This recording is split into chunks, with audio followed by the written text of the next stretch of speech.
Hey everybody, welcome back to Terminus, the Blasphemous of extreme metal podcasts. I am the death metal guy, aka mysterious individual behind secretive black metal project Mullah revealed, Garth Brooks. Ooh. And I am the black metal guy, aka getting Bob Marley tattooed on my upper inner thigh. For Ja people, of course. I kid you not, I saw that guy yesterday. Why was his upper inner thigh visible? Because he was wearing, like these short workout... I don't know, like fucking Zoomers wear really short shorts. It's a Zoomer thing. It's the culture now. I guess not all of them. Some of them wear like giant Jinko shorts or whatever. But he was definitely just like sunning his tat. Oh man! Speaking of Jinkos, I was out with my girlfriend the other day, and we saw a band called Polka Dot Cadaver.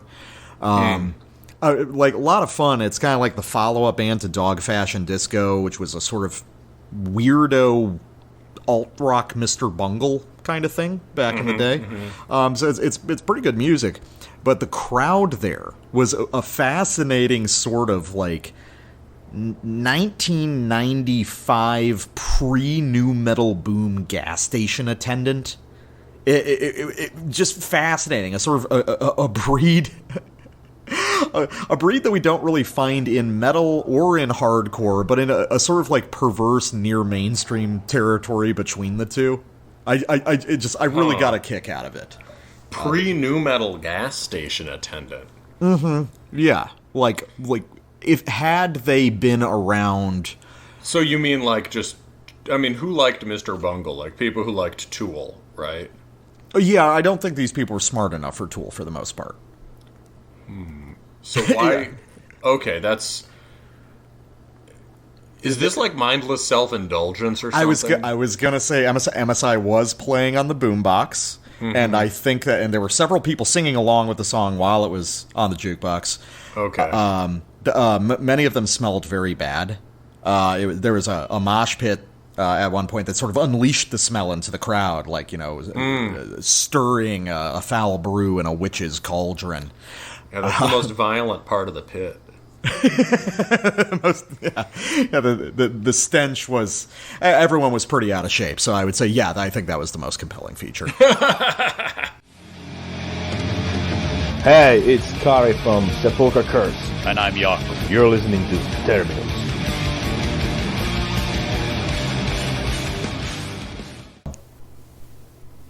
And we are back with Grave Pilgrim. More like Grave Chilgrim. With The Bigotry of Purpose, out now on Death Prayer Records. So, has it been almost a year since our last review? I think about that, and those records were released a while before our review. Yes, yeah. Our last one was a big double header. It was we reviewed the self-titled Grave Pilgrim from 2021, and then the Molten Hands Reach West EP. That was what came out. Oh yeah, that was the new thing, but we also covered that was the first new thing. album. Yeah. So, but it feels so recent. It feels like it was just yesterday. But the main man behind Grave Pilgrim, TB, has been hard at work. He has more of a I can't remember if it was strictly one man on the first one. No, there was always a drummer. And on this, so I guess the main man behind Grave Pilgrim, but TB is the song, the guitarist, the vocalist, blah blah blah. They've been hard at work and brought back a very strong record. But let's get to the sort of background. When we talked about those two records we reviewed before, it was clear we both just instantly loved the concept of this project, right? Which is sort of translating the spirit of Scandinavian black metal to the American West, specifically from the frontier settler perspective. and basically a sort of a Euro-American genealogy. The Vinlandic approach to black metal, and it was very clearly realized, and it was evident throughout in the music, which had a ton of country and bluegrass and American folk hill music, as well as blues and rock and roll in it. Right. So in a way, that the overall vision epitomized the outlaw rock thing that we've been talking about. In terms of the execution, right, he's a fantastic guitarist with some just like A+ riffs, especially the riff on fucking Plague Commando, and strong ear for melody and an ability to just improvise or do things that are like improvising, to just play for extended sections in a freer way that you don't usually get in metal, right? So there's an openness to the music that would be more common in what you call guitar guy music, right? Yeah. The hard rock and prog rock of the 70s and whatnot. The songwriting, I think we both had some somewhat similar criticisms. At times it could be overwrought and top-heavy. So on the riff-by-riff level, I talked about riffs that would be riffs in the heavily influenced by Pest Noir and the Galal bands, right? So our Argus, Lent, and GBK, that would be highly ornamented to the point where they kind of dissolve. The form loses clarity, and it sort of becomes riffola, and one sort of blends into the next and whatnot, right? And we talked about that in context of the broader tendency towards riff fetishism, right? This focus on every riff needs to be the most epic, awesome, catchy, whatever riff, and excessive complexity. And we also talked, and I think you especially highlighted, long sections of this stuff that could become more like noodling and lose energy. And the death metal guy memorably labeled some of these passages as gay French pirate music. I'm glad that that's stuck as a reference point. I've never forgotten. And that stuff specifically is inherited a lot from Pest Noir, where it's part, in the context for them, it kind of makes sense. It's part of their sort of cabaret aesthetic. And I think on the Grave Pilgrim stuff, it was supposed to be more, hardened cowboys and banditos and, murderers and...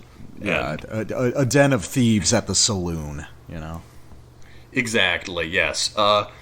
And so conceptually there was a justification for it, but we thought it detracted from the songs, right? So basically it could get a little noodly and a little and accidentally too decadent. However, this record puts all that criticism to rest. Whether intentionally or not, those criticisms are completely addressed. This is an album of brilliant and serene focus, and with songs that are written in a classic kind of extreme metal way to build and sustain intensity. The lack of fat on them would be familiar to anyone coming out of the death and thrash tradition, writing black metal for the first time in the early 90s. The song structures are complicated and nuanced, and you'll have things to say on that, but they're also a lot simpler than they were before. There are none of the digressions and energy sinks, and the riffs, though still technically very impressive, are stripped down to essential form. You'll still hear things with more notes than, I don't know, it's not Hellhammer, but this is pretty, there's a sophistication in the melody and whatnot that shows his pedigree as a guitarist, but these are riffs stripped down to essentials.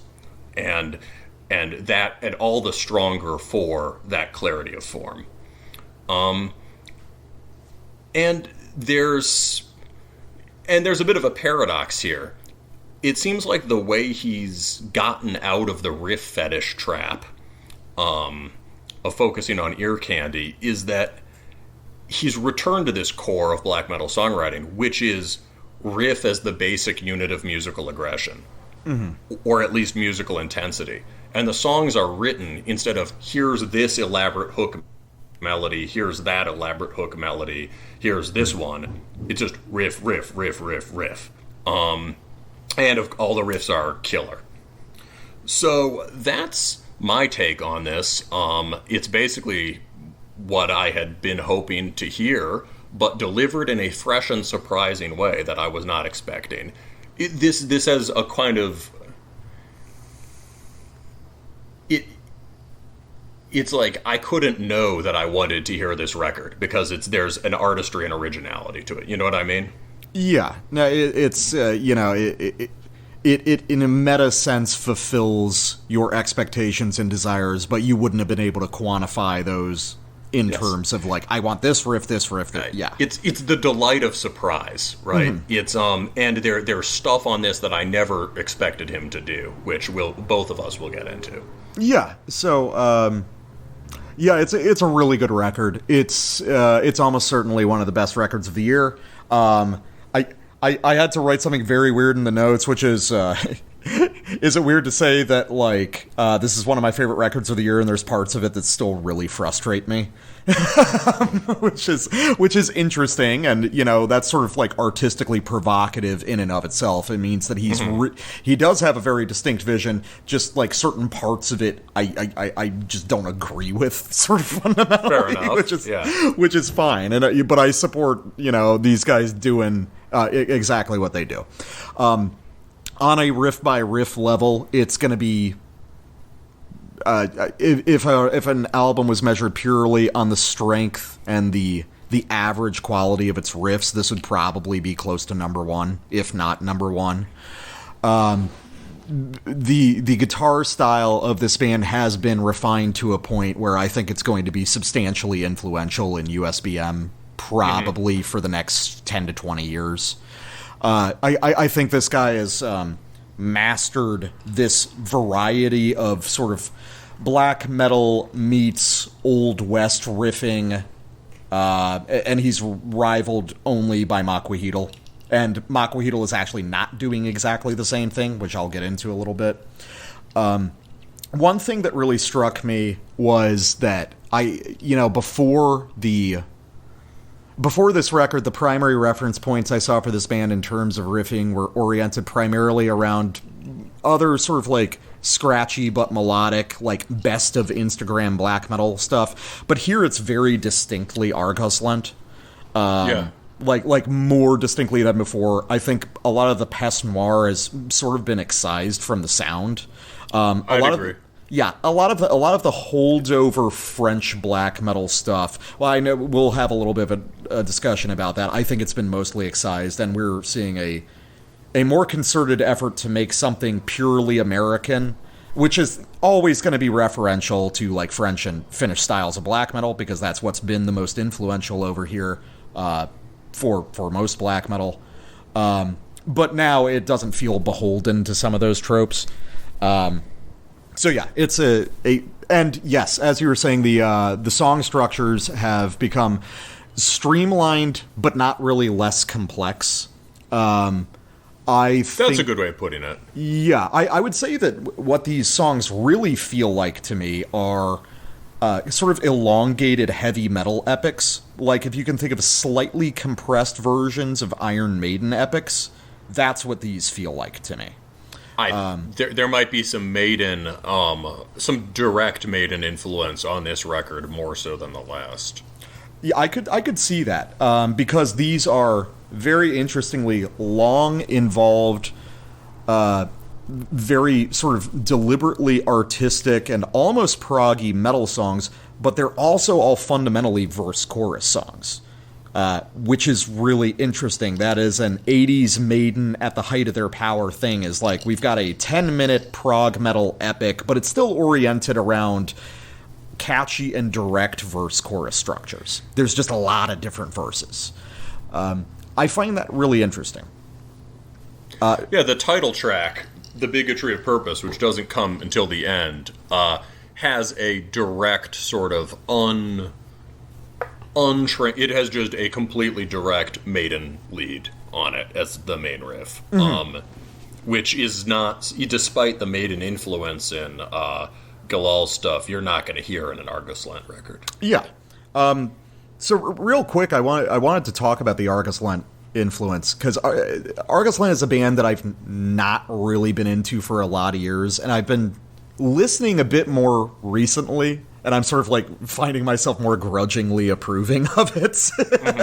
I think Argus Lent has fundamental structural problems in a lot of ways, like sort of riff fetishism, going back to the same well of melody like too many times over the course of a song, etc. The songs can be bloated, but fundamentally they are really good songs. And I think it's interesting what's happened with Argus Lent as being like one of the most influential bands in this outlaw rock style. Because back in the 2010s, nobody was influenced by Argus Lent, at least not directly, maybe in sort of subtle ways through the path of other bands, but that was always a weirdo record collector thing. It was not a substantial part of the musical DNA of the style. So it's interesting seeing so many people going back to Argus Lent and then finding it as it's had more influence on US black metal bands than it has death metal bands, which I find really interesting. You know, Argus Lent are like grandfathered in as almost like a USBM band at this point, which is just such a striking thing. And I think further reinforces the idea that this whole outlaw rock thing is not black metal fundamentally anymore. You know, while a lot of the sort of riffing vocabulary originally emerges from those melodic black metal, you know, Euro styles, fundamentally the stuff we're seeing nowadays it is much more linked to a legacy of American bands, GBK and Argus Lent foremost among them. I see outlaw rock as kind of having taken two different colorations or appearances, with one style being the... Well, I don't know. Stop me if this is too ridiculous, but I see a sort of future-oriented style, which is the stuff that sounds a little bit more connected with punk and hardcore and emo, and a sort of not looking backward in a bad sense, but a style that is fascinated by antiquity and American history, which tends to be more influenced by country and blues and bluegrass stuff. Does that make sense? That makes some sense. I mean, what's a good example of... Do we have like a pure example of the futurist style yet? You'll have to remind me. I mean, I would say Oldowan is sort of like that. Yeah, although Oldowan's lyrics have a lot to do with the American past, but that's, well, maybe more just... I can see what you mean, for sure. I can see what you mean. Yeah. Well, I basically say I mean, if you grandfather in like a Pregnant Light or something, you could call that for sure. Yeah, that would be fair. And I think there are more and more bands that are appearing like in that milieu. I think that I think they're confused post-black bands right now, but they're all getting it together. Right yeah, they're outlaw rock curious. Yeah, so outlaw rock, they're questioning. Yes, exactly. That's what the Q's for. In outlaw rock, ROQ. I say all this to say that if there's a flagship band on the style that is more interested in history and American folk, it is now Grave Pilgrim. That is decided. I have some quibbles with the record. We'll get to it, but obviously everyone should listen to this, and it's a highlight of 2023. Yeah, so I have some stuff to say about all of that and the outlaw rock label and all that, but we've talked for enough now. So we'll find some way back into it as we go. Yeah, I'm sure. Yeah. Why don't we get to some of the samples? Let's get to samples. First off, I assume you knew I was probably going to pick this song. Probably. Second track on the album. This is the hit single. It's just a fucking banger. So up front, I'm just going to play the one that's like, yeah, this is just a triumph of riffs. So let's listen to from one chorus to the next in the song The Yoke.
So it goes essentially without saying that everything there is an A+. Yeah, it's all great. Yeah, it's all phenomenal. That chorus riff with that little dancing pull-off, it's beautiful. It's like the best of Arcaslan's riffs. It conveys a tremendous amount of passion within an idiom that is, uniquely American. It's just the apex. So, dumb guy question. Mm-hmm. Which is the chorus riff you're talking about there? Is it the riff that began the sample or ended it? So, we come in right after the first chorus and we get back to it at the very end of the sample. With the dun dun dun dun dun dun dun dun. Yeah, so you would say that the riff itself, even though there's not vocals. Wait, are there vocals over that riff? There's vocals over the back half of it that time. Okay. Sometimes there's vocals and sometimes there's not, right. But the riff forms the chorus to me. The riff itself is the chorus. Okay.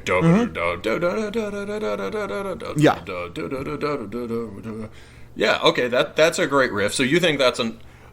I feel like you could also nominate the riff that starts the sample as the chorus. Yeah, potentially. I think that there's a few different ways to perceive these songs and orient yourself, but that's the one that jumped out at me, and I think because it comes up a third time, I believe, later in the song, that's what you'll usually see is one super high energy, really brightly colored riff that'll appear 3 times over the course of the song, and that's sort of the anchor point to me. Yeah, okay, so tell me why that riff is going to be influential through the ages. Because I think this guy, you know what I think has happened? I think a similar thing is happening with this guitar style on this record as Schautrag did with Sargeist. These ideas have been present in this sort of style of music for a few years, but I think what Grave Pilgrim has done is presented it in a way that is immediately understandable to a guitarist, and something that can be replicated in the future by others. And that is that's not meant to be backhanded. That's an incredibly important thing. We've had this technology, but now it's being made more accessible for people to play around with themselves. In the same way, you're saying there's a version of that riff, say, right, so this guy can write riffs like that because he is basically as good at guitar as Galal is, right? Yes. But somebody else is not as good at guitar Yes. as Galal, and so he's sharing their riches. So he's presenting the idea in a slightly more streamlined, slightly simplified, but no less powerful way, in the same way that Shoutrog turned Finnish black metal riffs into something that we could take off the shelf and incorporate and iterate upon. Okay, so I think I hear that. I think it's certainly like, well, you know my feelings about Sargeist. I feel like this is certainly of a much richer and suppler material than Sargeist. Sure. But I hear what you mean. There's definitely a quality of synthesis on this record. A way I was thinking of it is throughout it there are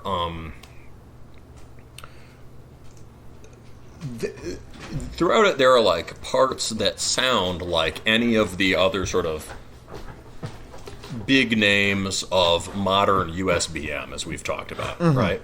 From stuff like jangly riffs that remind me of Oldowan to passages of sort of flourishing chording that remind me of Makwahidal, to passages of sort of grimmer and more grittier and more obscure stuff that reminds me of Lamb's Bands, of Sanguine Eagle, and even of Hand of Glory. Yeah, which I think we can both agree are spiritual predecessors to this style. Yeah, absolutely. I mean, but I think it has... Yeah, that brings another thing up. But so there's a lot of... there's bridges to all of these other bands that we've noted as important, right? You could add Finn, too, right? Yeah. There's stuff on here that sounds like Finn. He's not trying to combine all these bands, but he's very aware of them, and he's interested in the same bands they are, basically, right? More or less, with his own specific focuses. It's... I feel like what Grave Pilgrim is doing is the Gorgoroth moment of American black metal. Okay. Right? Yeah. So, you know how, like, there's so, like, Gorgoroth has its unique virtues, and when, to us old farts, you will remember how people from the original scene would refer to Gorgoroth as Johnny-come-latelys, basically, because they started in 94. The Gorgoroth records, you could argue, don't have the sort of wild eccentricity and mystique of some of the originators, but they have their own thing, which is that they are just triumphant works of art, utterly complete and well-rounded, and they synthesize all the best parts of that other group of bands that shot off wildly in all these different directions and pull it together into a coherent and just viscerally compelling vision. Also, if you hear crazy sounds in the background, that's my my warhound spazzing out on the floor. He hears me talking about Gorgoroth, and he knows he must worship. Yeah, sometimes we just like to say the name. Gorgoroth. Gorgoroth. Anyway, so he was saying Gorgoroth in his own way.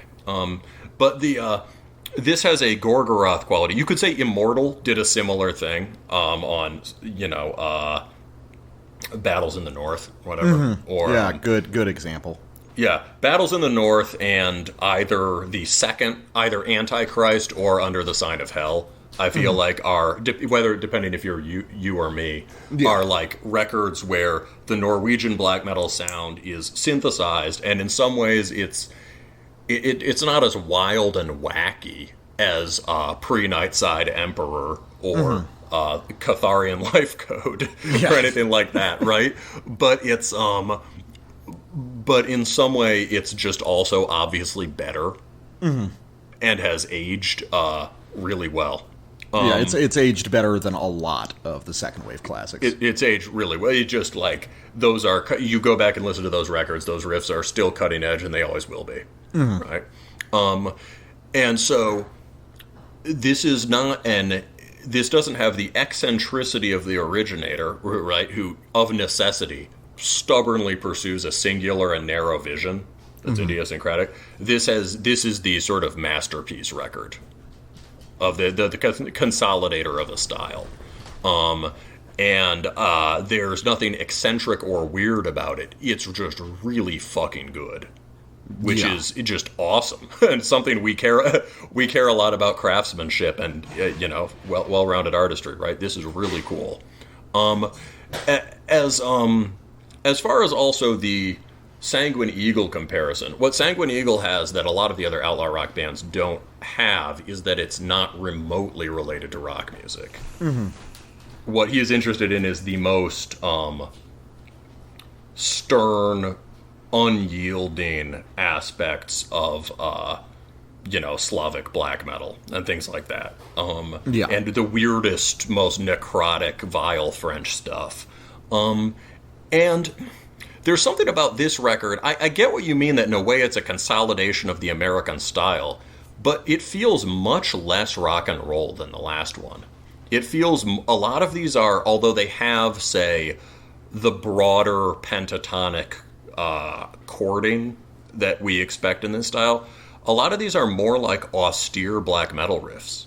And many of them have a thrashy quality that you would get in the early 90s. That's fair. I think that I would argue that there's a lot of rock tucked away subtly, especially in the guitar work, which is... like, it's reaching back to a lot of classic rock stuff, at least to my ear. Like, there's a ton of Zeppelin across this. That's true, but it's the parts of Zeppelin that sound like second-wave black metal. That's fair. Yeah. Like, I mean, or rather, parts of Zeppelin really sound like pagan black metal. In this, noble pagan black metal of the kind that has influenced this guy. Yeah, the intersection of these various cultural ideas that eternally return, so to speak. But I totally hear what you mean. There is a lot of Zeppelin here. This guy could not take the rock and roll out of his playing if he tried. He's too good of a guitarist. There's rock and roll, there's blues, there's all of that stuff, but I do feel like there's been some reversion to a kind of black metal austerity in the songwriting that I really appreciate. And I think, I definitely understand where you're coming from on that. I guess that at this point, it structurally altogether strikes me as sort of like black metal vocabulary being used to make different kinds of songs. I think that, that's fair to say. I mean, this is certainly not this is certainly moving far beyond the old black metal types, right? It's very different. I agree with that. So we should get to another sample. Of my two samples, this one is almost just both of them, because I have a lot to say about it. But this is the song on the record that is the most traditional black metal song, probably. And the closest to the sort of,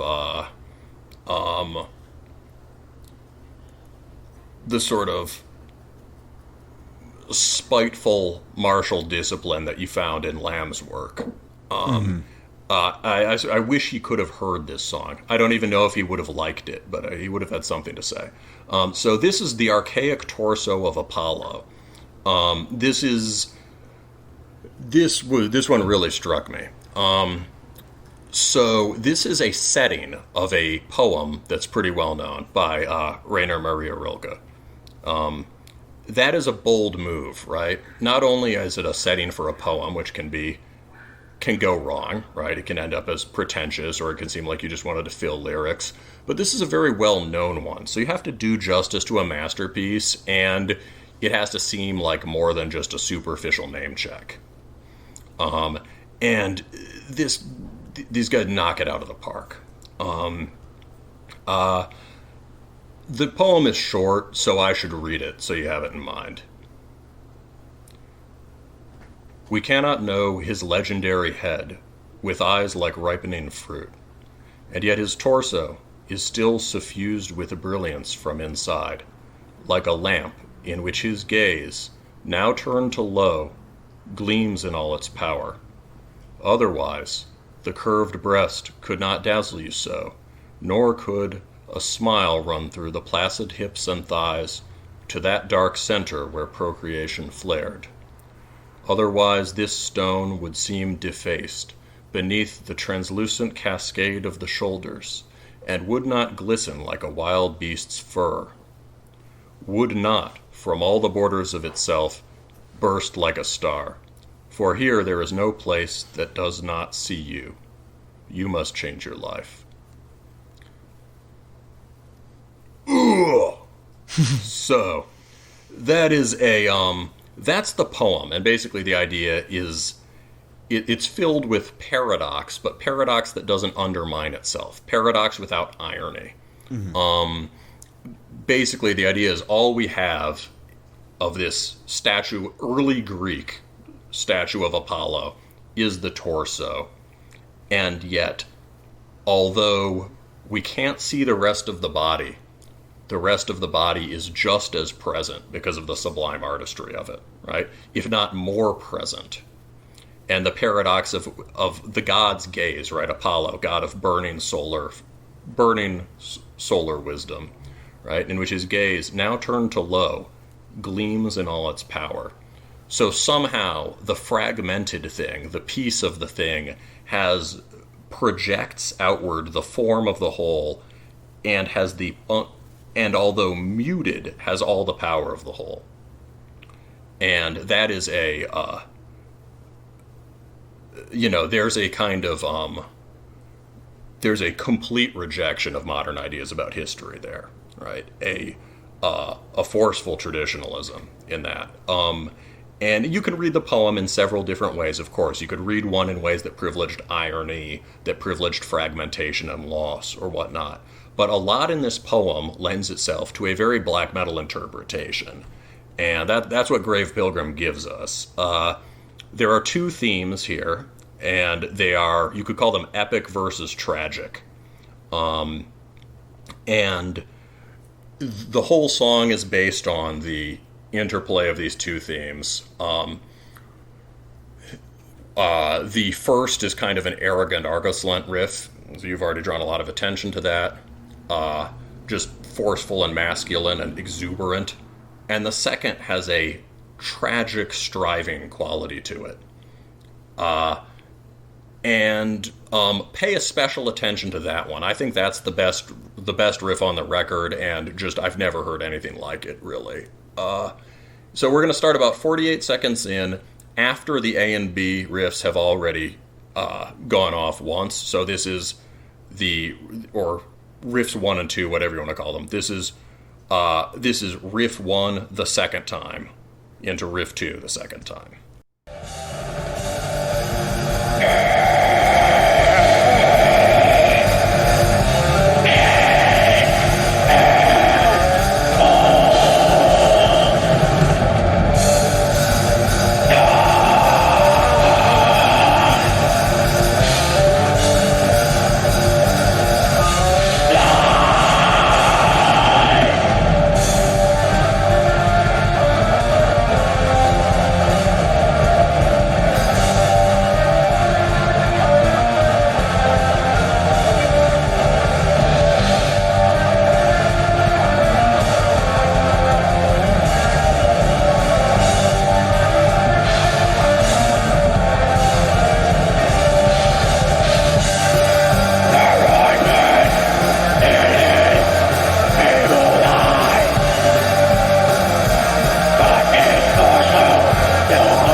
Yeah?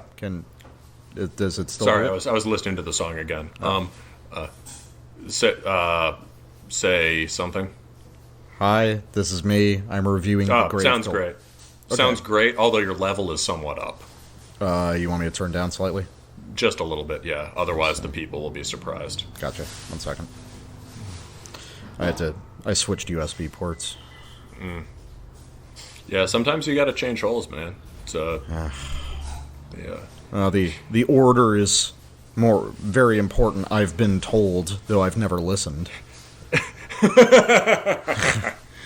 I'm not gay. Yeah. You. How about now? Say it something. I'm here. I'm talking at my regular volume.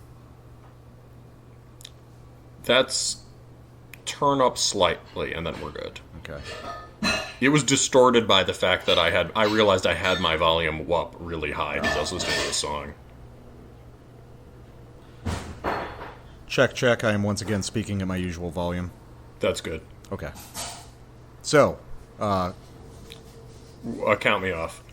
yeah. So you finished with. We just played through the sample. Yeah. Well, okay. So, all right. In 3, 2, 1. Okay, so we end that sample on the on riff 2 again, the sort of the tragic theme, and I'm just obsessed with that riff, and I've never entirely heard anything like it in black metal. It has a kind of a, you could hear it in classical music maybe, right? But it's a strange riff. It goes. So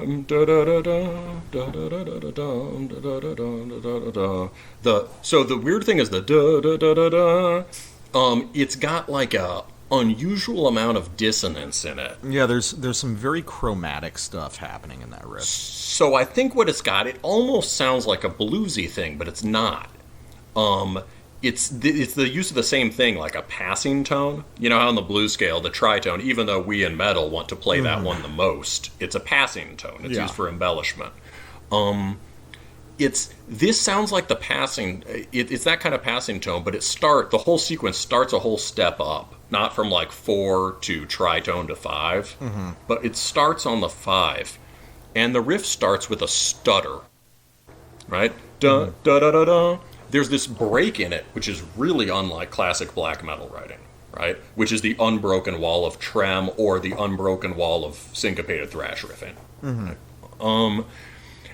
And it goes up to this chromatic ascent. So we go to from 5 to minor 6, which is, of course, our other favorite interval, to, I think, to the major 6. It just goes minor 6 to half a step up from that, and then to another half step up from that to a minor or flat 7. I guess I'm using minor and major interchangeable with like flat or whatever. Minor, goes from a 5 to a flat 6 to a 6 to a flat 7. And it has this almost vertigo-inducing feeling, like it's rising too fast. In this odd way. It's almost queasy, but it's not. It has this extreme tension.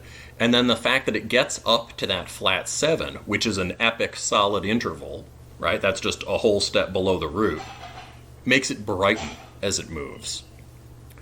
And you can hear him.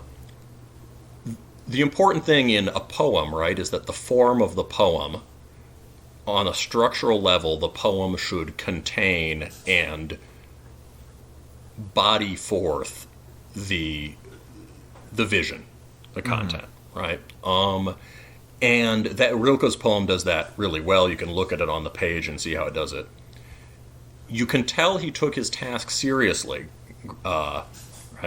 Our TB in Grave Pilgrim. You can tell he took the setting seriously because the song does the same thing. It builds the image of the poem into itself on a formal level. So this riff, right? It's that first rollicking Argoslant riff has all the kind of muscular, all the muscular illumination of the solid torso of Apollo, right? And this second one has a... this second one is broken up, literally, right? That stutter, it's a break in time. Da, da, da, da, da. It's like an enjambment in the poem. And then there's that ascent. It's a weird chromaticism. These are narrow intervals. They're not those big, epic, pentatonic, intervals of the Argoslant riff, right? Or that we normally turn to when we want those sort of, the classic triumphant riffs, as they say. It's this high tension, kind of fractured high tension riff. And yet it's even more powerful than the first one. It's just the soaring passion of it. It triumphs nonetheless. And it has the sharpness of broken stone. It has the sharpness of light, especially the way the poem ends on the inescapable gaze of the pitiless sun god, right? There's no place to hide. And you can hear that there. Sort of, yeah, and then structurally, there's cool things that happen from here. So if the whole song is built on the alternation between the epic and tragic, or maybe even classical and romantic riffs, those first two themes, that's built into the riff itself. There's a fractal thing happening here. So the riff goes up. Dum, da, da, da, dum, da, da, da, da, da, dum, da, da, da, dum, da, da, da, dum. So it falls down, and it seems to end on a strong interval, right, a minor 3. But then it falls a half step under the root. Da, da, da, right, resolving back to the root. Da, da, da, da, da, dum. And so there's more of that stress and fracture there, and the sense of, crumbling and falling. And then the second repetition, as you would say, the B variation of the riff, you get a classic Franco-Finnish turnaround, resolves to the 5th, right? And then strum, right? Punctuation in the riffing, that 5th becomes the first note of that really weird motif that launches it all. So you get motif, descent 1, tragic descent, motif, descent 2, epic resolution. So it ends strong. So it's like the contrast between the first riff and the second riff is reproduced within the second riff. And then the third riff, dum, dum, dum, da, da, da, da, dum, it's a stomp riff, right, with a kind of sinister French riff over top. It's a much longer melody, but it's produced from the second half of riff 2, from the tragic descent on it. Or actually from both variations on the descending phrase. And it, too, has the narrow interval, wide interval contrast. And it just keeps going. Then we get back to a variation on riff 1, which is an even more epic variation on riff 1, where it drops down to the root. And then we get back to riff 2, and finally at the end of that, we get another whole new riff that is just riff 3, but voiced in a new way. With a blast beat. The song is extremely refined, and it has, on a riff-by-riff level, it has the fractal quality of the archaic torso, the way that the part produces the whole out of itself or contains the whole already. Anyway, that's what I have to say about that. It's fucking brilliant. When I first heard this song, I could not, it was like a riddle I had to try to solve. You couldn't. Thanks for... You couldn't have done that at the end, and now we gotta I gotta be like, hey, let's talk about the production or something after that. Oh, well, that's nice, man. But no, let's talk about everything else, because it's a great record. You know what, Death Metal Guy? It didn't occur to me, because there's so much other good shit, there's so much other interesting stuff to discuss. That is very true about this record. You have other interesting things to say, so it didn't even occur to me. Let's go to your sample. Not quite, but you touch on something that's important, which is every song really does. It's littered with highlight moments. This is really a record that works really well between our two tastes. I mean, we agree on a lot of stuff, but we have slightly different emphases on the way we like songs to be structured. You are into stuff with a lot of consistency and definitive sort of emotional arcs, and I'm very preoccupied with narrative and activity. You know, that there should be ear-catching things happening at a regular basis. You know, taking the best sort of impulses of pop songwriting and applying it to extreme metal. Drama. Yeah. And this record does all those things extremely well. You know, it's got very catchy, immediate stuff without ever seeming slight or enslaved to it. And for the most part, it can do very ambitious stuff without seeming, you know, bloated or inconsistent. It really I hear that. It has intensity and narrative. Yeah, it's really best of both worlds. I mean, it's like the best stuff that black metal produces. I think all of our favorite black metal bands sort of adhere to all those things at once. I mean, Gorgoroth certainly does. Yes, exactly. Yeah, Gorgoroth does, Take does, Spite Extreme Wing does, etc. We'll talk about them more later. So one thing that I gotta say, because I gotta tuck it in here or I'll forget about it. How do you feel about the production on this record? Well, I like it. Okay. I know in your notes you have some criticisms. I'd be open to hearing them, and I think I could maybe meet you halfway on. I could see where you're coming from. Mm-hmm. I like it. I think it gives a lot of room to the picking. Mm-hmm. In the guitar style, you get the jangling quality makes the strums really obvious and the inflection in the playing, and it's also kind of hot enough that he can do feedback and shit, and that it doesn't sound weird when he does a wailing noise solo or anything like that. There's like cool sound objects here, so I like that. I mean, I could stand the drumming sounds pretty good here too. The playing is great, and it's not flashy, but it adds, despite the muted production on everything, it adds a lot of intensity. That said, let's hear what you have to say about it, and we can discuss. I have one other thing I could say about it that might be a positive or a negative, but let's hear what you have to say. So I guess I don't dislike how this album sounds. Like it sounds good. I like listening to it. However, I would say this guy's literally too good a guitarist for this production. Interesting. I thought it highlighted the guitar skill, but what do you think? Why? I think that this sort of black metal wash is... I understand what you mean about the picking, but I think melodically a lot of this stuff is coming out blurrier than it should. I think that I really love the riffs on this record, and I want to be able to pick out the little flourishes more finely. And I'm just sort of wondering, you know, what this sort of fried production, you know, what expense does that have of being able to fully experience the really dynamic melodic stuff that's happening?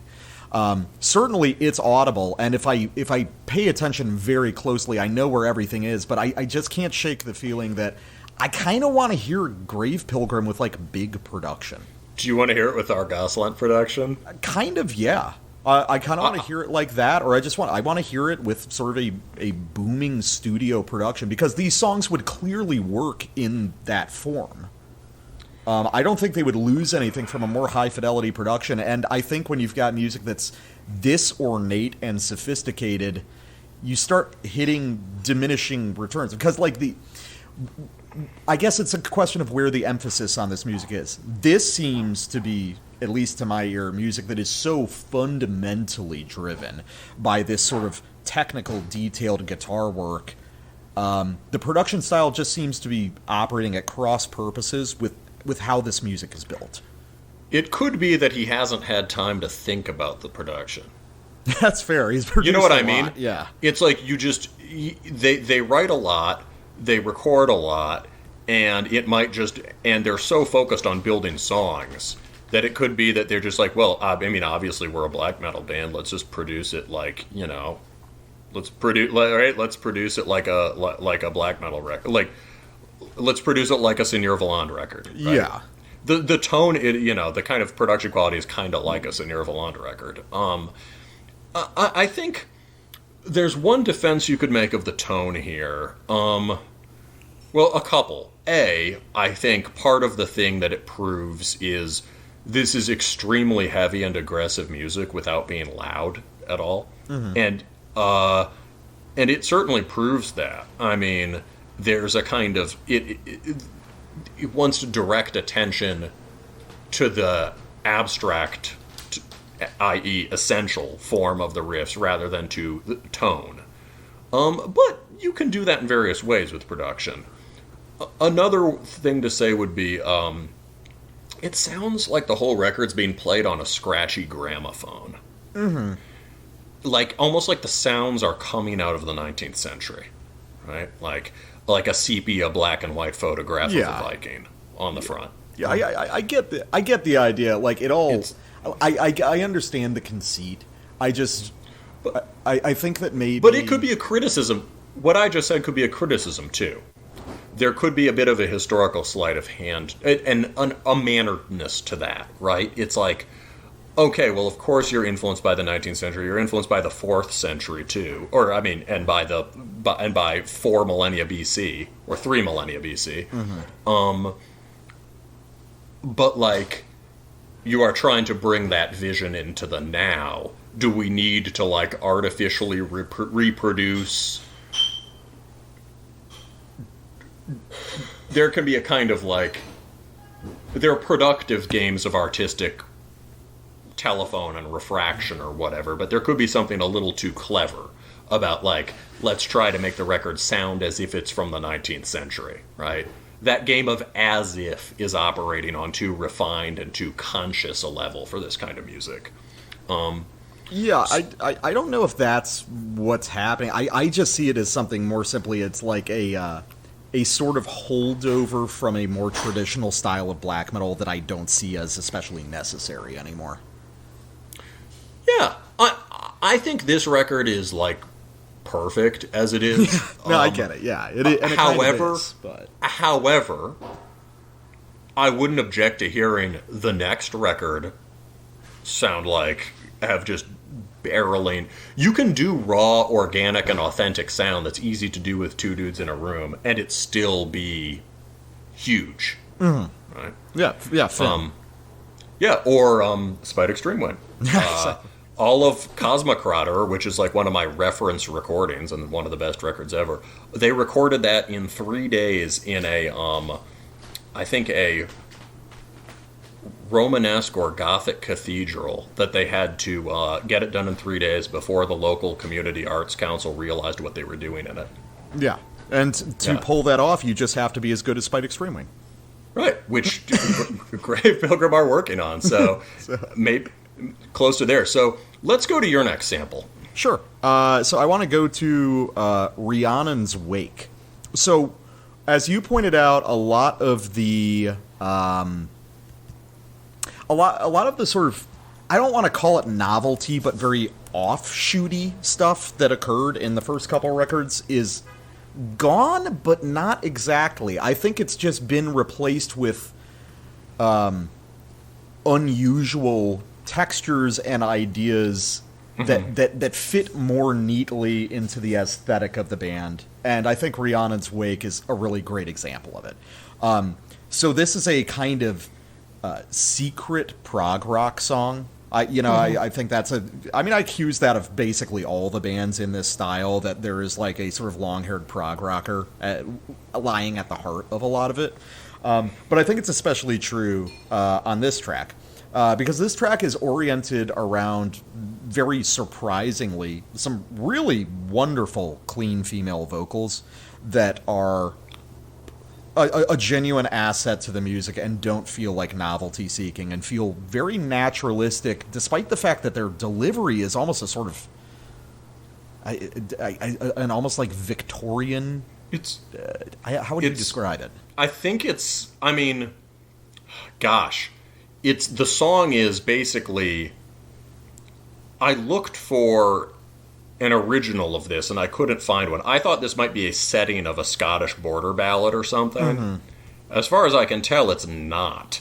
If it's, but it sounds like one, right? So I think they're literal. I think there's an opera. The credits just have an SD on vocals on this and on the title track. Mm-hmm. The vocals sneak back in at the end in a really cool way at the end of the record. But yeah, I think she's an opera trained singer, and I think it sounds sort of like that sort of opera singer bent to a folk tune, but in a very refined way. Yeah, sounds like Victorian parlor music. I think you're right about that. Yeah, which is it's very interesting hearing that contrast with this sort of, perpetual, like, dusty Old West motif. But then you think of people emulating that style, cultured women of the late 19th, early 20th century frontier emulating some of the social mannerisms of upper-class Victorian England. It kind of makes sense. Parlor music was everywhere. Yeah. So I want to play a section off the middle of this where we're going to hear some of those female vocals, and we're also going to hear some stuff that really sounds like Spite Extreme Wing on Ultra, and this is one of the rare cases of an outlaw rock guy who actually does listen to fucking Spite Extreme Wing. So I'm comfortable saying... He has confirmed it by email. Yes, so I am comfortable saying, at least in this case, I might have been wrong 100 times, this is probably directly referential.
So does that seem fair that it's probably directly referential to Ultra?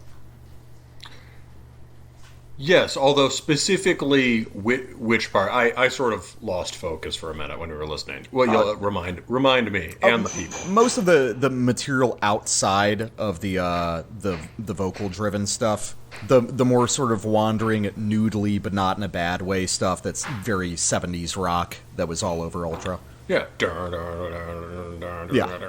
I mean, like, Ultra as an album melodically is built out of, like, entirely fifths as like, its bulk material. Yeah, it's fifths and octaves. Yeah, it's nothing but fifths and octaves. Like, how can you make a fucking incredible album out of just those? They found a way.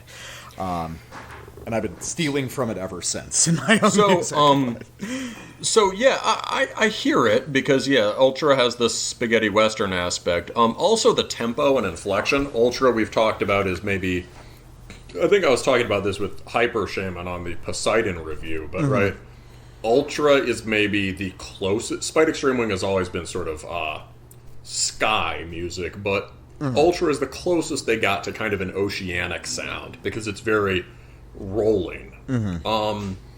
And Ultra is mostly down-tempo, and there's at least, especially relative to them, and there's a version of it that's a Doom record. There's also a version of Grave Pilgrim's Rhiannon's Wake that is a Doom song. Oh, yeah, certainly. And part of that has to do with the space that Spite Extreme Wing allows a lot more space in their phrases than usual. Their other records are super horror vacui, right? Absolutely no breathing room. This has a lot of elongated lines, pauses, more long lines, pauses, right? Yeah. I shouldn't do a falsetto. That's probably a war crime. But but like there's a pause, and the way the line is dragged out, and not in a bad way, sort of drawn out. Let's say. I think.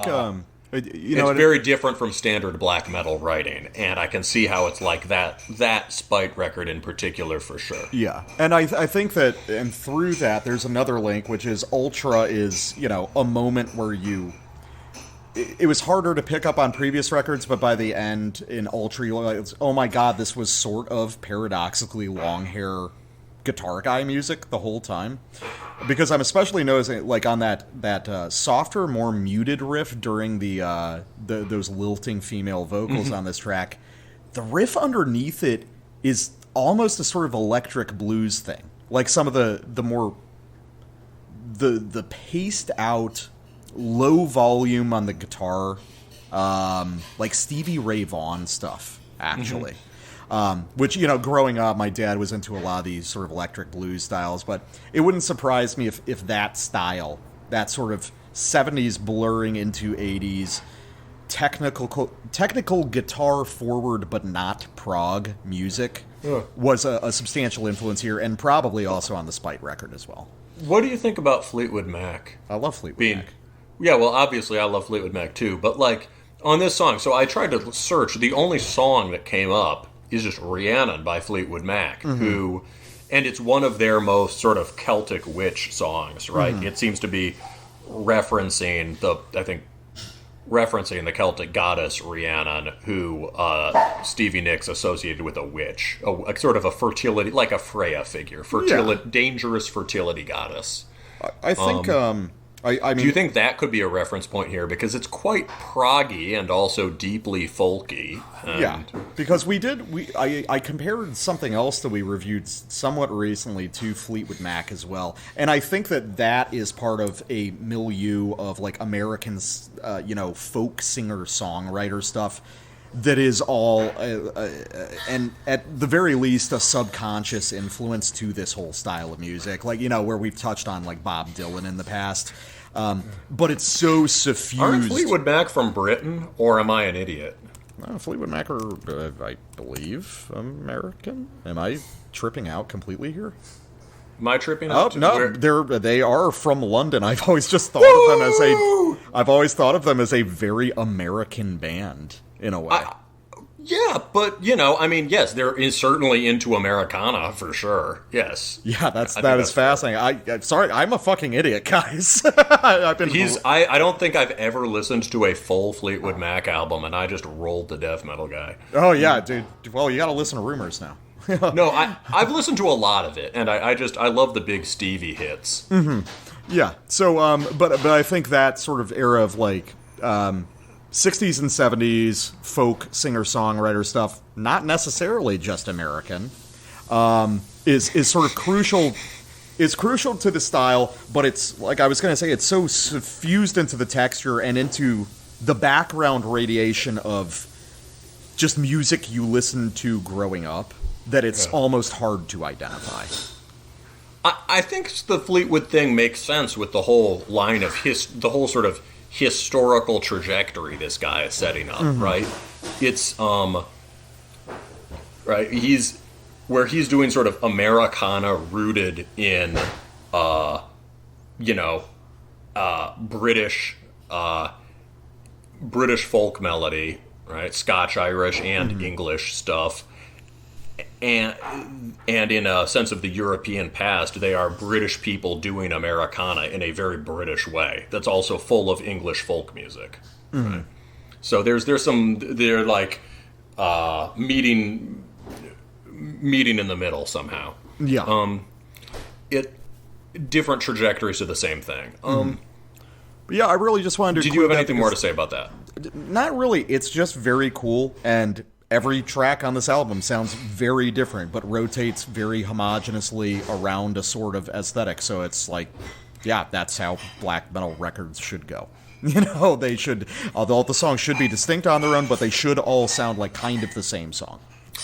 Yeah, Rhiannon is definitely my other favorite. It gets stuck in my head in a really good way. The vocals are incredible, and the way they've been mixed is really cool too. But now let's talk about another standout. This is, I think he did this on the first record too, I believe, as the Interlude. Or was there's a hidden track on either the first record or the last EP, which is a madrigal.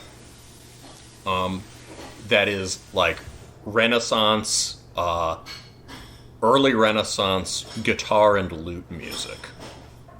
I mean, I'm probably not even defining it right, but short pieces for strummed string instruments to be performed in a courtly context. Early examples of sort of secular popular song in a high cultural setting. And he's doing it again here. So the interlude for this record, instead of being, 6 minutes of ambient bullshit, is a 1 and 24-second performance of a madrigal called The Silver Swan by Orlando Gibbons. You can look up the lyrics for that one. They're very short. But I want to listen to it just because it's beautiful, and then maybe use it to tie some threads together.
I just noticed the way he uses the guitar sort of, he does this sort of noise fuzz out at the end of it. Mm-hmm. It's pretty cool manipulation of guitar noise happening throughout the solo, throughout the piece. The amp is turned on in a very intentional way. But yeah, so he just plays a madrigal, and he plays it with an electric guitar in a very different way. It's aching and gorgeous. It has it's primarily a major tonality, and it's a major, but it is a very fine sequence of major chord changes that give it a melancholy and yearning feeling, not unlike that kind of the weird touch of major tonality in the archaic torso riff I was highlighting. That weird slide from the minor six to the from the flat six to the six. But I was thinking, like, so classical music has always been, and I guess you could just say the Western classical tradition, because this technically is pre-classical music, but has always been important to black metal. But you could maybe point to a change in some of the reference points. So if you were a Swedish or Norwegian longhair in the late 80s, early 90s, right, you would be playing Bach fugues as shred. Mm-hmm. Or, learning Grieg melodies, learning Wagner in music composition classes, shit like that. Sort of romantic symphony and Baroque stuff. This is and the way you'd be doing it, right, is just, and this is a different kind of reference point, right? Renaissance solo guitar music, and this resonates with. This is certainly the kind of classical music that Lamb trained himself on, as well as flamenco, and various kinds of Latin guitar music. And certainly Maquahuitl also, right, with the flamenco and all that. Ink and Fire has a lot of that, too. Yeah, and so the idea of flamenco obviously is more of a folk musical form, but it has a lot to do with things like the madrigal. You can hear it coming out of a Spanish medieval and Renaissance context. It's different because, think about the Bach or Beethoven or Vivaldi route to neoclassical black metal. You get, right, barreling, if like the Bach thing, right, barreling streams of 16th notes. Right, just the oppressive closure of the dawn song or whatever. Here, you have discrete musical phrases, and they're rhythmically punctuated. And then these breaks and openings give way to smooth glides, unlike anything you get in, soaring tremolo, even if there's a smoothness to both of them. It's a different way of playing guitar, and it opens up a lot of new possibilities. And that goes back to, the things both of us have been saying throughout the review. The inflected way of playing guitar on here is one sort of sea change from the old European black metal school that has already been going on in all these other American bands, but is especially prominent here. And we could come full circle to the role of Argus Lent. I was listening to prepare for the review. I went back and listened to Incorrigible and Hornets today, one thing that's remarkable about his way of playing, I mean, in some sense, I think it is more black metal than death metal, just because of the kinds of melodies he writes. But there's something really death metal in the way he's playing because of all the rhythmic punctuation. There's so much more, there's parts of continuity, but so much more just rhythmic movement and choppiness and push and pull in how the riffs are constructed. And that's a characteristic thing that's been carried over into this.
All right.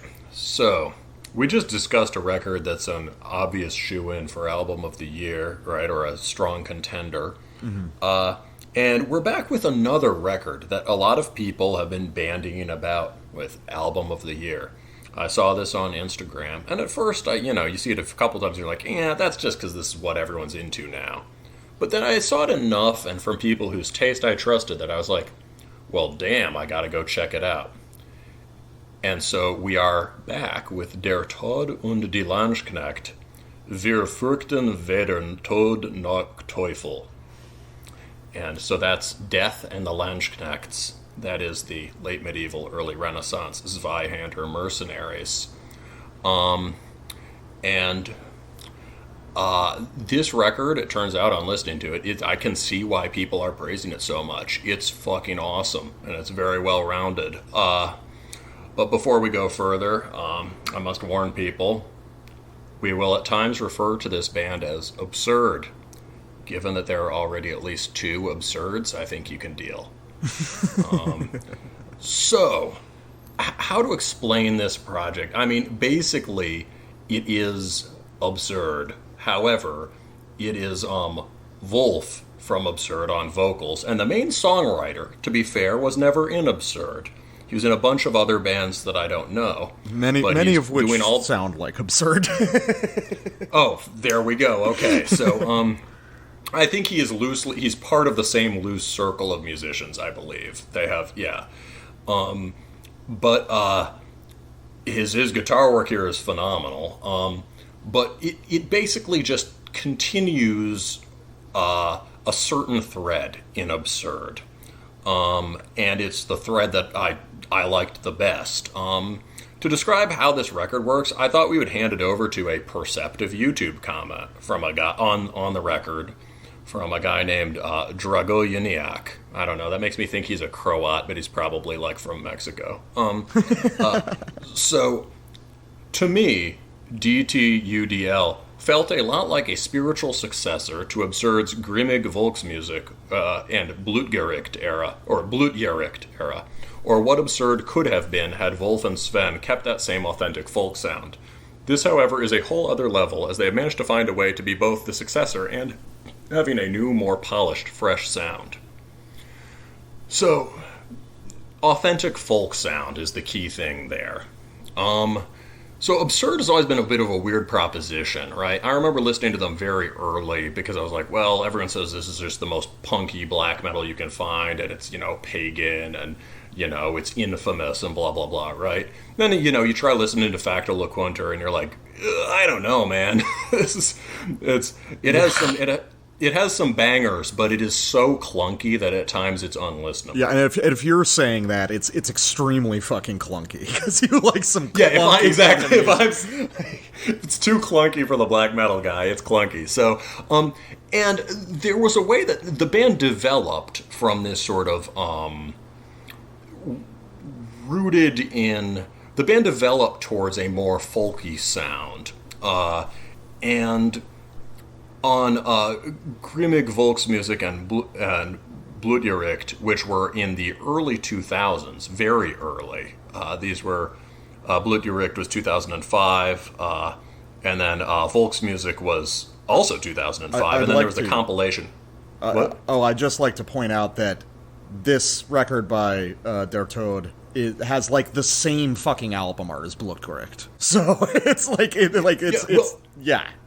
Blutgericht started a whole tradition of sort of stern and brutal chivalric German art that has become like the standard for everything that is cool in a certain wing of black metal now. I mean, look at the aesthetic of what's the guy we recently reviewed. I'm now going to blank on it, but we both liked the album a lot. USBM guy with the Landsknechte on the album cover. Blutschwer? Yeah, Blutschwer, right? Yeah. The Blutschwer aesthetic, right? A lot of bands these days have this kind of art. Yeah, but this is specifically on the sort of like faux parchment paper with the bloodstains. No, I'm sure it's the same. I'm sure it's literally the same artist, but it's interesting to point out that that was originally pioneered in 2005, and nobody picked it up. But now it's all over the place. And in a sense, this is the guys who started it coming back to say, don't you want to thank us for these riffs? Mm-hmm. Yeah. And it's interesting because what was characteristic about those early 2000s records, they were very folky, but it was like, I know the Grimmig Volksmusik comp the best, and it has these great folk covers, and it has new songs written in the same format, but they're delivered as these like lumbering Misfits and Oi combination things. Just all like bludgeoning power chords. Blutgericht is a bit more developed. It has leads and textured black metal chording and stuff, but there's still a clunkiness to it. And there's something deliberately restricted about the folk palette. And, you know, in a way, that makes sense, because they were building this kind of style, and it was 2005. But I feel like there was also this restraint to it, because they felt, well, it still needs to be an absurd record, right? It still needs to be really punky and minimalist and whatever. On this new record, by changing the lineup and not calling it absurd, they've sort of liberated themselves from that conceit, right? And paradoxically, this is the absurd record I always wanted to hear. What about you? I mean, the whole, what people always described about absurd, the closest thing we got to it was probably around Blutgericht. But as you said, even that was like kind of too clunky for itself. It was like forced to, I mean, it was what you said, it was forced to adhere to a standard that like neither of us were that interested in. There were some cool folk melodies, but often it felt like they weren't allowed to fully be cool folk melodies. Yeah, it was still trying to be, grim. Yeah, and there was something a little like just clunky about the songwriting. Like the riffs didn't totally make sense in parts. Yeah. It's been massively influential, and I think maybe if I listened to it after this record, maybe I'd get more out of it. But basically, it wasn't fully satisfying, at least to this guy. And this record is nothing if not fully satisfying. The death metal guy may have a few words on that. Oh, this album is fucking ridiculous. It's really good, but it's like one of the most absurd things I've ever heard. But no, it wasn't trying, but So I heard, I think the first couple EPs by this band, just like totally randomly on Spotify or something, like while I was driving. I just like looked at them and I looked at, the band name and the album covers and I'm like, well, this seems problematic. So yeah, let's listen to this real quick. And I liked them in general, but I felt like they felt to me a little bit like, oh man, these guys have really identified a niche in the market that has not been fully explored yet, and they seized on it. And then I realized... Give the kids what they want, exactly. So to speak. But then I realized that Wolf from Absurd was, and I was like, oh, okay, no, this is just a natural outgrowth of what they want to do. This is really good, and really fun, and really catchy. It is also just... minus the controversial history of the people involved, a record that should be played on stage at Wacken at like 3 or 4 p.m. This is festival party music, fundamentally. Like, this has more to do with Amon Amarth and German folk metal than it does black metal, which is surprising because there's some really ferocious black metal parts on this. But basically, all of this runs sort of counter to what you would imagine an absurd affiliate band being, in the sense that it is really, really polished, really well played, and possesses a pop sensibility that isn't ashamed of itself. So some guys on the Discord were talking about this band, and apparently I didn't know this, and I can't really confirm it, but I just assume it to be true because it makes sense, that, like, a lot or even most of this band's music is, like, just heavily rearranged folk songs or marching songs or even covers of other bands that aren't necessarily credited. Which makes sense and sort of doesn't matter, because if you...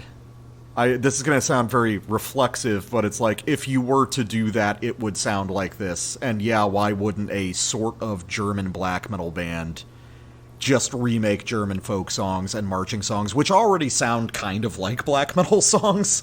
Well, sure. I mean, sure. That's the big trend these days, is the sort of like Vofana core thing of how do you make this sound like long-lost German military music. Yeah, right. So it's like, yeah, the idea is sort of ridiculous on its face, but it's also the most natural thing in the world, and it's kind of ridiculous that nobody thought to do it until now. Newsflash, folk band plays folk songs. I mean, it's a freer approach to,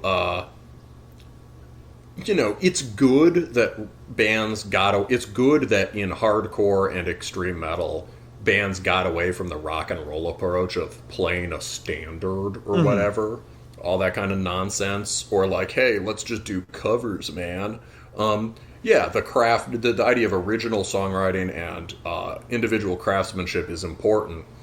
But you can do that you don't have to be so restrictive about it. So like the Grave Pilgrim record, right? He plays a madrigal from the 16th century or 17th century, early 17th, or he plays he writes a song that, like the Rhiannon song, very well could have a folk precedent that we don't know.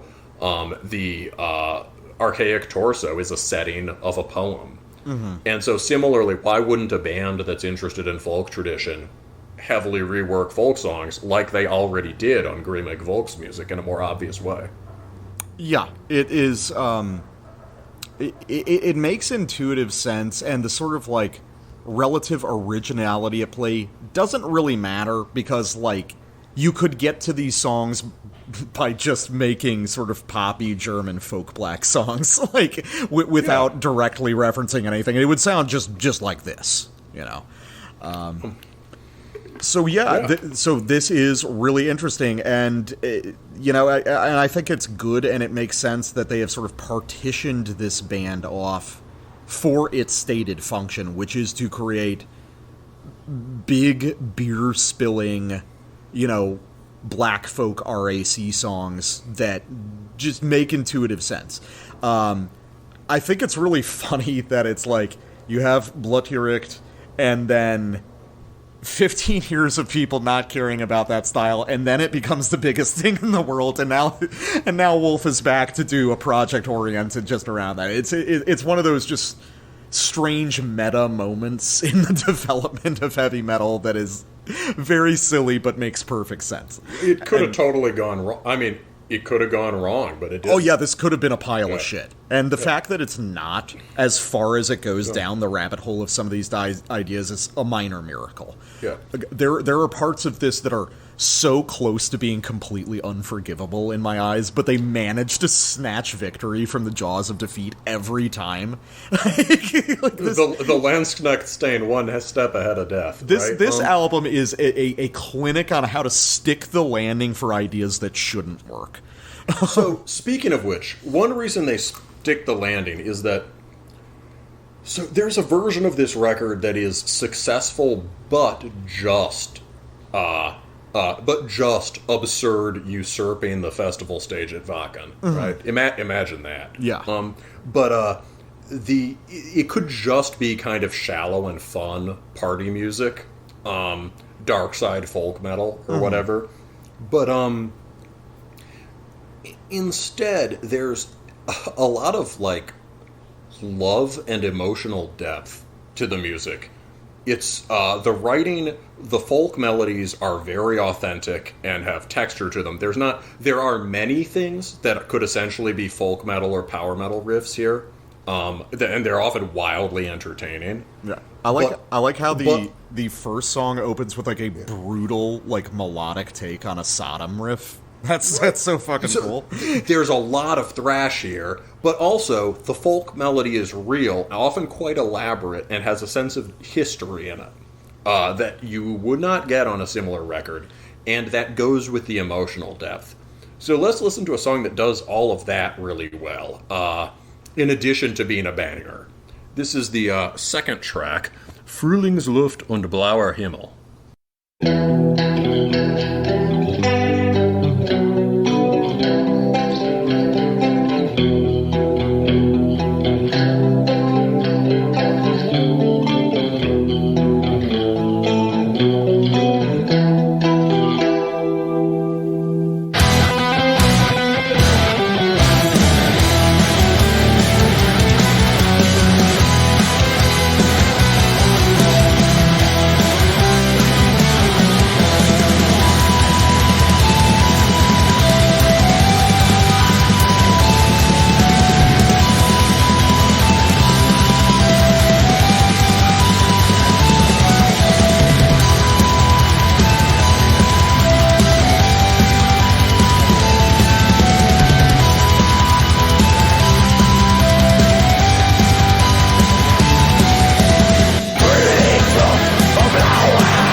Comes in, I just want to scream.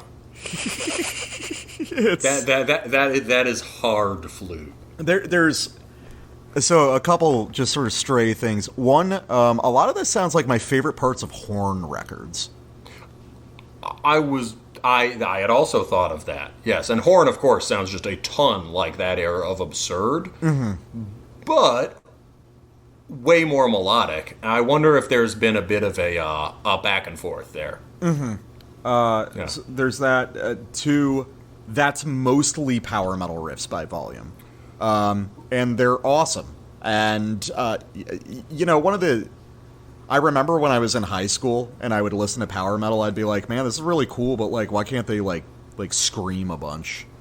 Like, why did power metal with harsh vocals never end up like taking over the entire universe? Well, now it has. We're smuggling it under the pretext of black metal in a lot of these bands now. So you could certainly say that a lot of those are power metal riffs on an individual level. Certainly the flute line, if you isolated it, could be in like a corny folk metal record or something. But the underlying melodic sensibility and the way the chords move and the song develops is just stirring and powerful folk music with a lot of nuance to it. So, for instance, if a folk metal band managed to come up with something as cool, I mean, maybe let's say they're drawing from the same material, right? Yeah. As the main riff part,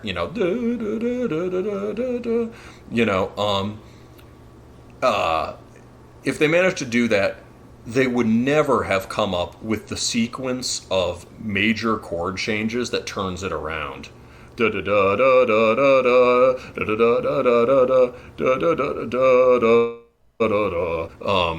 a lot of the song, I don't know, it just this one, how to explain better, right? It's the title just means spring air and blue sky, right? This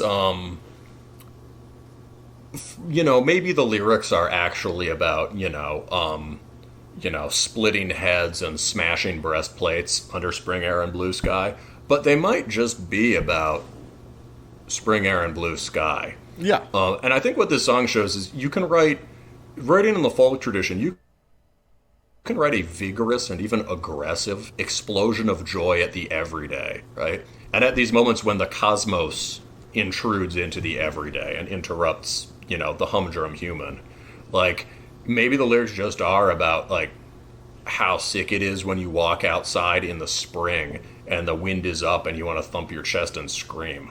Right? Yeah. And maybe the lyrics are about, like, the opening scene in Faust when Faust walks out of the study with, Mephistopheles. But this is when I often come up with riffs when I'm walking around in under the blue sky and the wind, and they're usually very folky black metal riffs, and they're not always grim. Mm-hmm. But I always imagine screaming. yeah. I mean, you have to. Just remember that sometimes the bird in the tree that you hear as chirping is screaming. And what is he screaming? Get off my lawn. Precisely. All right. Let's go to mine.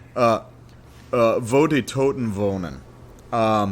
This is a really interesting song. It is a huge, like, straight Schlager banger here. That after the end of this sample transitions into a minute and a half of some of the most aggressive black metal stuff on the record. It just comes out of fucking nowhere, and they navigate this really sharp angled transition super well. But I cut the sample there, so you guys are going to have to listen to it on your own, but it's awesome. So there's a ton of Schlager on this, and the Schlager thing is something that always seems like a really cool and natural idea to me, but it just, every other band seems to take it too far for me. There's certain intervals that are extremely difficult to justify in something that is supposed to be a heavy metal song.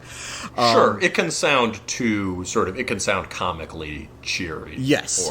And Tod, like, definitely gets close to that sometimes, especially on my sample after this one. They fly very close to the sun on that one. But what's cool, and I think what allows them to pull it off, is that the main songwriter behind this, Bile, is a really, really good and sophisticated guitarist, and even when he's got kind of a simple, direct Schlager riff, he refuses to let the chording be plain and unsophisticated. There's a lot of interesting chord voicings going on that allow you to have that immediate fist-pumping experience, but add just enough nuance to keep it from just being a repetition of those ideas.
Hier im Toten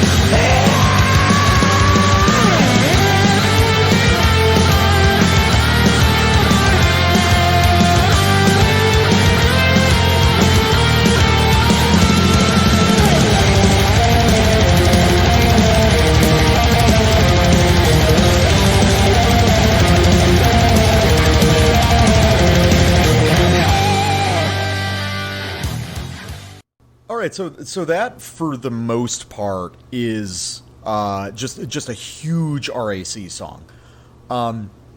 Now I'm gonna get to that point, but I have to kind of go on a tangent to get where I want to go. So a couple years ago, you showed off. I can't remember if it was a demo or an EP by a Japanese band called Military Shadow. Oh yeah, they're great, and I really like that. And I actually still listen to it. And I've turned some bandmates onto that, and they really like it too. Cool. And I remember at one point you played a sample. You were like, "You want to listen to more of a punk one or more of a metallic one?" I was like, "Play one of the punk ones. I want to hear that."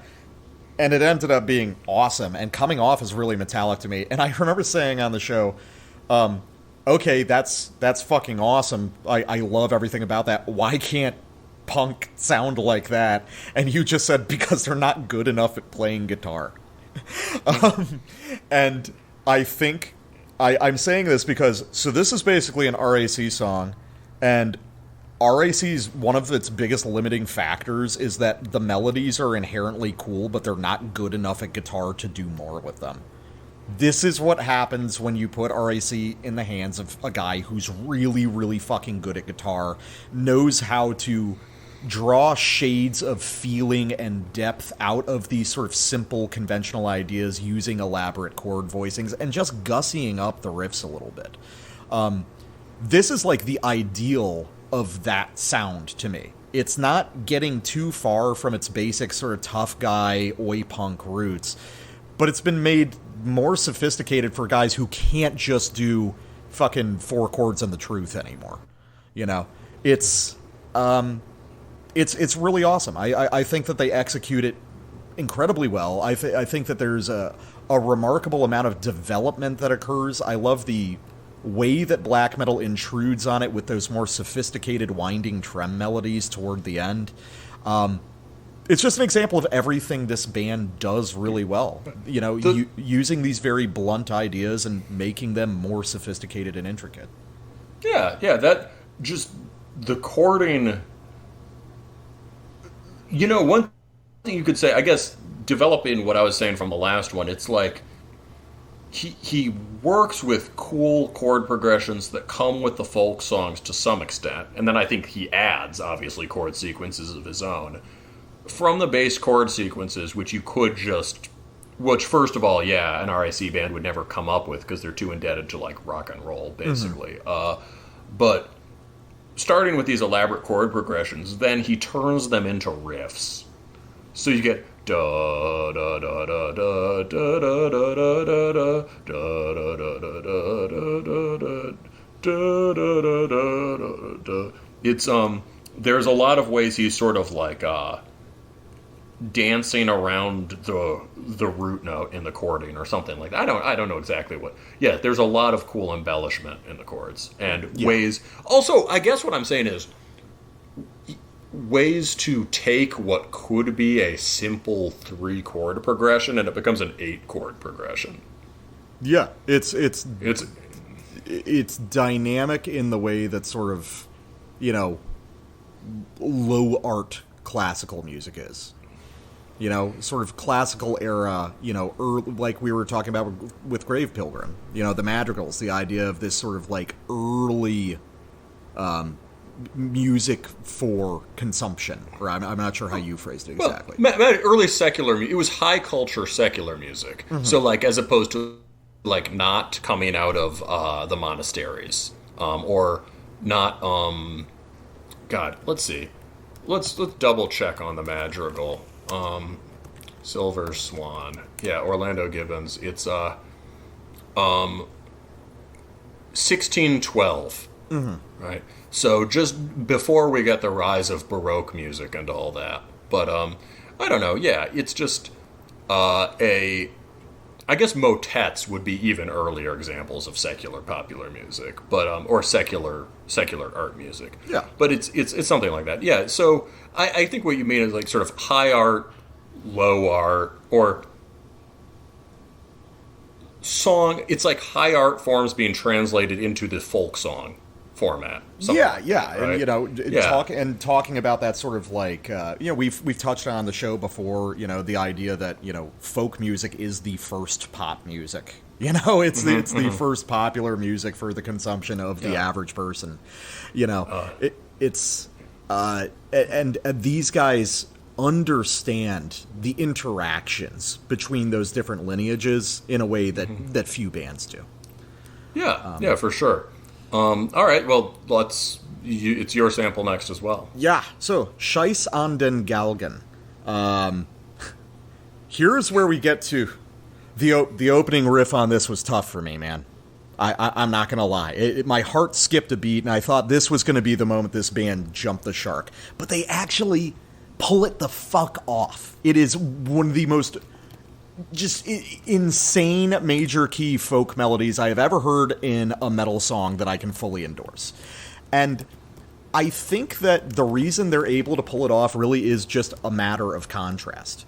These guys have such a wonderful idea of how to arrange these songs in a high contrast way that allows them to execute these florid folk melodies without it overwhelming the sort of like fundamental, tough, aggressive nature of the music. Which I think is something that a lot of sort of maybe younger guys trading in this style don't fully understand yet. Yeah. We've talked about it on this show. Yeah, they commit to that idea too hard. They don't understand that what makes it great in the original stuff they're listening to is a matter of that balance and contrast. So here's some guys who were there for this style the first time around, showing you how it's done.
So that opening melody, that just I have no fucking idea. Like, that would cause me on any other record, that would cause me to revile it immediately.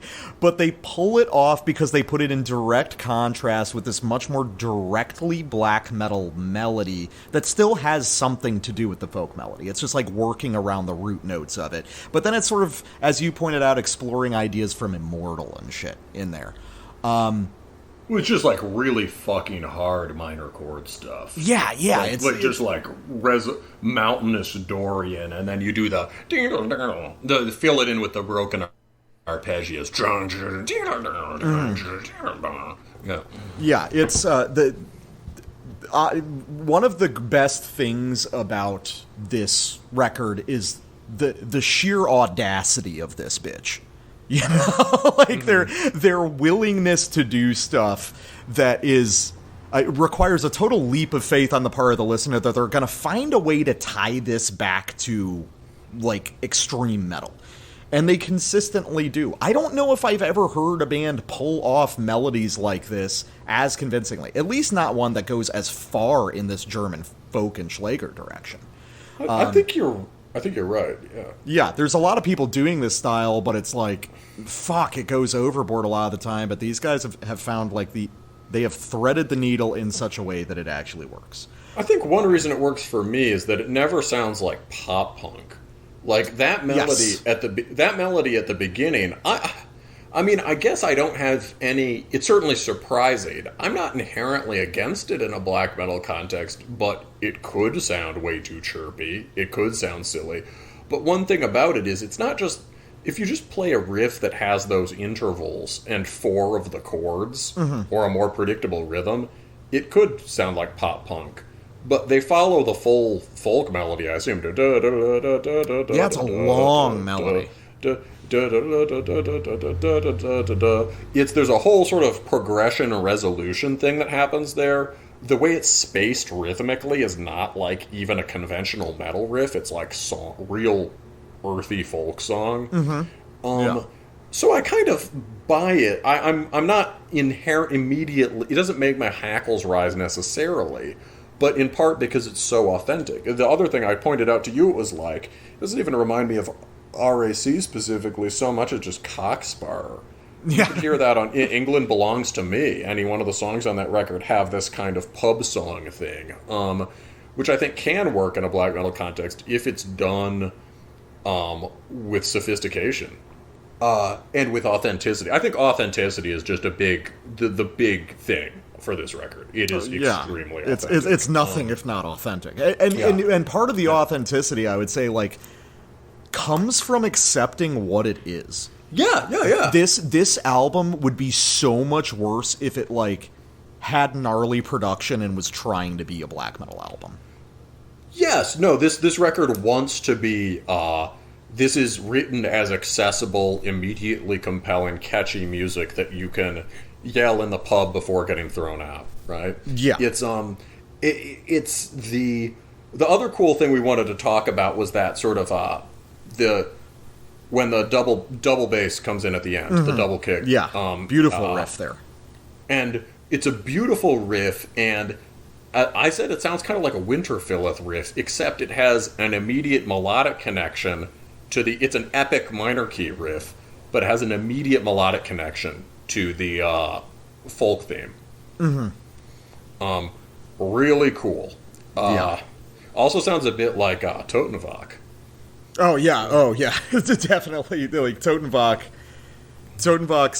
some of their lead ideas are like all over this record. I mean, they're both German. I'm guessing they're listening to a lot of the same stuff. So. I think Tod und was probably very influenced by Absurd. Yeah, like yeah. But that kind of barreling, epic chorded Franco-Finnish stuff is very specific to that. I don't associate that with Absurd per se. But yeah, okay. So here's another one. This might be. This one sounds. It has a very folky sense of melody that's authentic, but this one is probably one of the furthest we get from folk song format here. And this is Wir fürchten, weder, noch, Teufel. So one thing I mentioned before is one band that's really important for Absurd that you can hear from the beginning is the Misfits. Even if you look at the early photo of them, there's some yells from the street. Is there a domestic dispute? Fuck yeah. Let me check. Yeah, shit might be getting metal.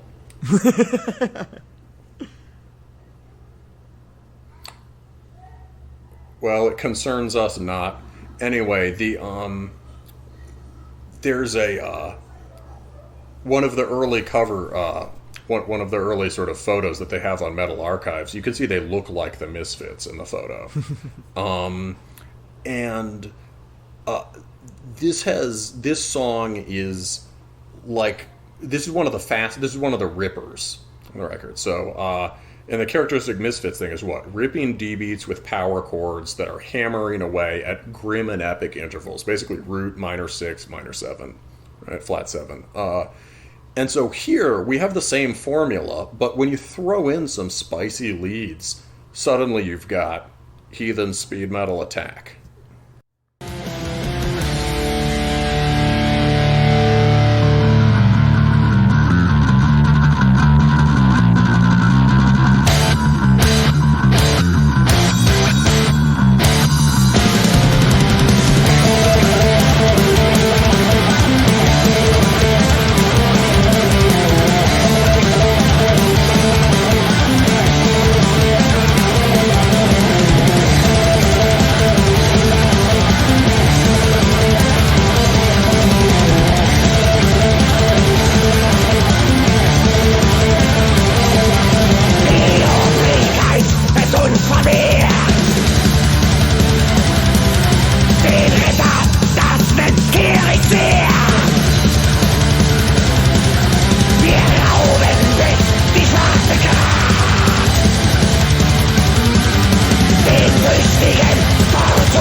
Oh, I kept listening. Okay. All right. So that was that's a banger. And what I want to talk about first is the verses, right? Those are the ones where there's that Misfits vibe, which you can follow on the rhythm guitar. But the lead-in riff is folky speed metal, right?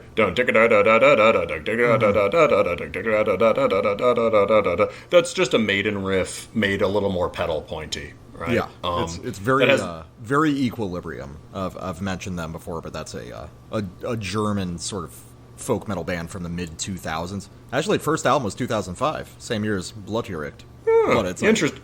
Yeah. A lot of this sounds a lot like them. Their first couple records, but that's interesting. I'll check them out. Yeah. That sounds cool. But basically, yeah, it's folky in the way that Maiden was folky. And then, the sort of, then you get the classic German yelling dropout. Yeah, right. Love it. Guitars drop out and the German guy yells, and that sets up this call and response with the guitars. And the guitars respond not with more of the power metal riffing, but like really nimble, fast black metal chording. And so you get vocal, phrase 1, vocal, phrase 1. Then there's a unison, vocal and riff, which sets up a phrase 2. Then there's a unison again and sets up phrase 3. Really cool development of a sort of a melodic idea that gets spun out between all three of those phrases, because each one of them is just like a little phrase. And then we start winding up for the chorus. And the wind-up is really funny. I can't remember the exact progression, but that's maybe one of the poppiest moments here, in that it sort of builds like a Wacken song. You get this sort of pre-chorus build, and then the chorus, dub dub dub da da da da da da da. It's the chorus itself is super poppy, although it still has that RAC undertone. Oh yeah, no, the melody I was just humming is a thing that happens at the end. It sounds like Fate's Warning or something. Or like, you know what I mean? Like really epic USPM from the 80s. Mm-hmm.